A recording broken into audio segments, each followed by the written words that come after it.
Okay, Chris will feature racing heads to the Sunshine Coast on Saturday, and heading the charge for the stable is Starkers in the Sunshine Coast Guineas. Yeah, he's had a terrific preparation this whole campaign, Adam. He's done a really great job. I think he's won 3 races this time around, and he's been very consistent and honest in all his runs. I thought his run the other day in the Queensland Guineas, he didn't have a lot of luck in the last 200 metres of the race, and probably didn't cost him the race, but it certainly cost him running a place in my opinion. So goes to a nice race at Caloundra on Sunday. It's likely to be a pretty heavy track, and I'm pretty sure he should handle it okay. You also have Skate to Paris in the listed Glasshouse Handicap. Well, she went terrific the other day. I couldn't have been happy with the way she went in the Gay Waterhouse. Got back.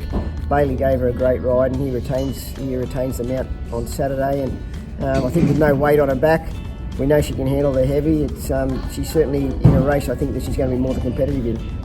Johnny White Sox also lines up in the benchmark 75 after an out-of-character performance last start. Yeah, you hit the nail on the head there. It was out of character. His previous form had been very consistent and honest, but he was a little bit stirry before the race, which wasn't like him, and also he'd never really backed up before. We'd never backed him up week to week, so we thought that the way he was going he would, but maybe that had a bit of a bearing on it, and I'm not sure, but it was certainly a run which I'm just prepared to put a line through and go back to the 1400 Caloundra. The stable also has Christmas Creek running at Ipswich on Friday. Yeah, well, his run first up at Ballina was very good on a heavy track. He had a big weight and he was stuck 3 deep the trip, and I thought the battle on it was still a very courageous effort. So he's drawn better tomorrow.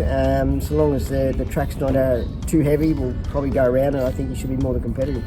And then Saturday at the Gold Coast, the Golden Bear, a last start winner, lines up in the Class 1 plate over 2200. Yeah, well, he's really thrived since coming to the stable. He's a lovely horse. There's no fuss with him. He goes about his business pretty casually, and he strikes a race which I think lacks any sort of depth, and he's very fit. So he probably gets into a race in a pretty competitive frame of mind.